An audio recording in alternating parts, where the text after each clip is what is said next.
আজকে একটি নতুন বিষয় নিয়ে আলোচনা করতে চাই। বিষয়টি হচ্ছে মন বাঁচতে হলে ছাড়তে হবে। বেঁচে থাকা মানে জীবিত থাকাকে বোঝাচ্ছি না। বেঁচে থাকা মানে হচ্ছে শারীরিক সুস্থতা, মানসিক প্রশান্তি, আত্মিক সচ্ছলতা, সামাজিক মর্যাদা। এই বিষয়গুলো যখন একজন মানুষের মধ্যে বহমান থাকবে, তিনি বেঁচে আছেন এবং খুব ভালোভাবেই টিকে আছেন।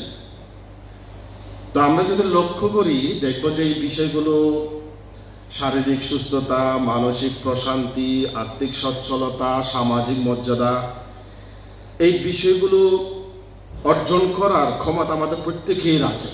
যেহেতু আমরা প্রতিবন্ধী নই, আমাদের চোখ আছে, দেখতে পাই, হাত আছে, কাজ করতে পারি, ব্রেন আছে, ভাবতে পারি। যেহেতু আমরা প্রতিবন্ধী নই, সেহেতু আমাদের প্রত্যেকের এই বিষয়গুলো অর্জন করার ক্ষমতা আছে। কিন্তু এরপরেও আমরা হতাশা, দুঃখ, কষ্ট, বেদনার মধ্যে জীবনযাপন করছি। কারণটা কি? কারণটা হচ্ছে আমাদের অজ্ঞতা। আমাদের অজ্ঞতা আমাদেরকে ভালো মন্দ বোঝার ক্ষমতা দেয় না। আমরা অশুদ্ধ জীবন আচরণ করি।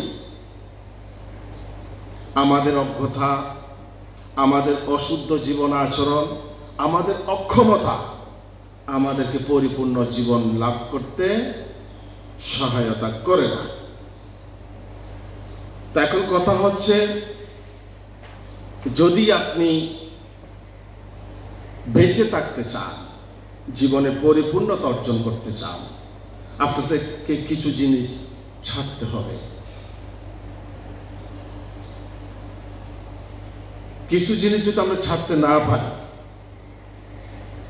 তাহলে প্রকৃতপক্ষে আমাদের যে স্বপ্ন, সুখী হওয়া, পরিপূর্ণ জীবন লাভ করা, সেটা অসম্ভব হয়ে পড়ে। যেমন একটা ঘটনা আছে এরকম, ভারতের যে বানর শিকার করার একটা কৌশল আছে। ভারতবর্ষে বানর শিকার করার একটা কৌশল আছে। কৌশলটা হলো, একটা খাঁচা বানাবে, লোহার খাঁচা। খাঁচাতে কিছু বাদাম রাখা হবে এবং একটা ফটক রাখা হবে। ফটকটা এমন ফটক, বানরের হাত এভাবে ঢুকাতে পারবে, কিন্তু যখনই বাদাম ধরে বের করতে চাইবে, সে আর কি হবে না, বের করতে পারবে না, হাতটা বের করতে পারবে না, কারণ ফটকটা এমন ভাবে সাজানো হয়েছে। তো যখন আটকে যায়, তখন শিকারী এসে বানরটাকে ধরে। তো ঠিকই ওই যে বাদাম খাওয়ার জন্য বানর এসেছে, এসে বাদাম ধরে যেই বের করতে চায়, আর বের করতে পারে না, লাফালাফি শুরু করে দেয়, চিল্লাচিল্লি শুরু করে দেয়। তখন শিকারী এসে তাকে ধরে ফেলে। অথচ বানরটা চাইলে ছেড়ে দিলেই সে বেঁচে যায়, ছেড়ে দিলে সে বেঁচে যায়, কিন্তু সে ছাড়ে না। আমরা এখন ন্যাশনাল জিওগ্রাফিতে খুব চমৎকার চমৎকার জিনিস দেখতে পাই, যেগুলো সত্যিকার অর্থে অনেক শিক্ষণীয়, আমাদের জীবন প্রবাহে সেগুলো কাজে আসে। একটা ঘটনা দেখেছি এরকম, গুই সাপ আর পাইথন। পাইথন মানে তো বুঝেন অজগর সাপ।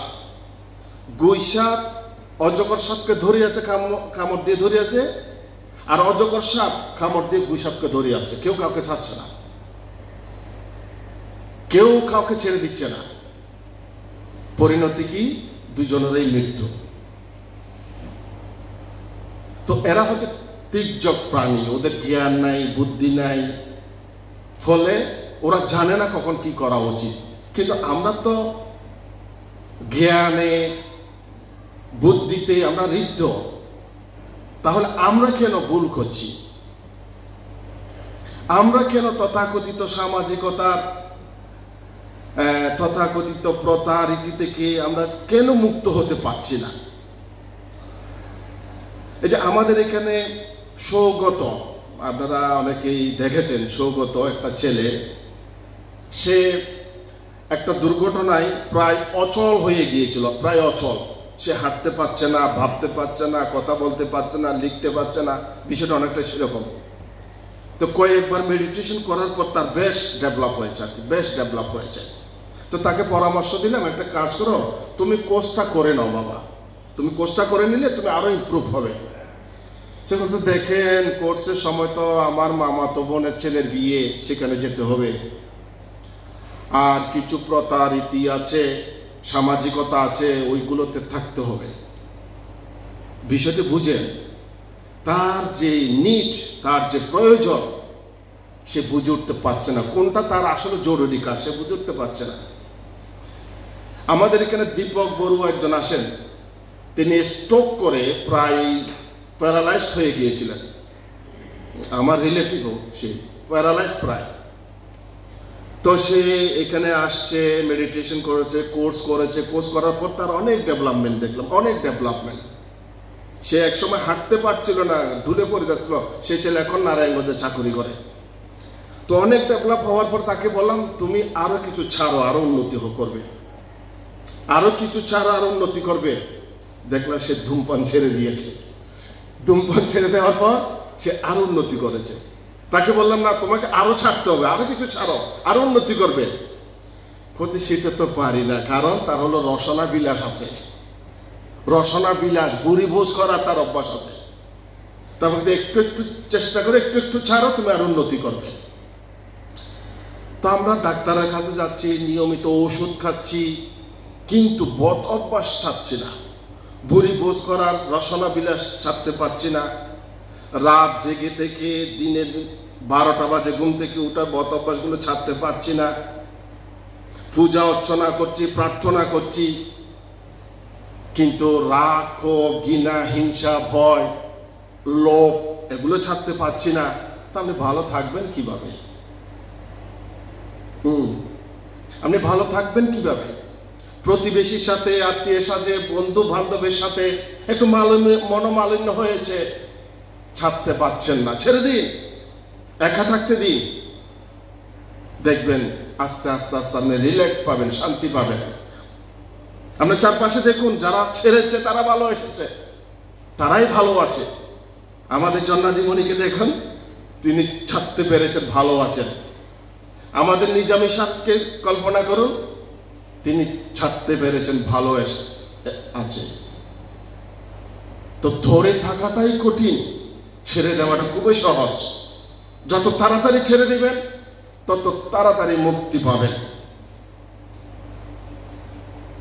আমাদের সিদ্ধার্থ গৌতম বুদ্ধের যে ফিলোসফি, তার ফিলোসফি দেখলে বিস্ময়কর লাগে। পৃথিবীর সব মানুষ চায় গরিব থেকে ধনী হতে, কুমার সিদ্ধার্থ তার উল্টো।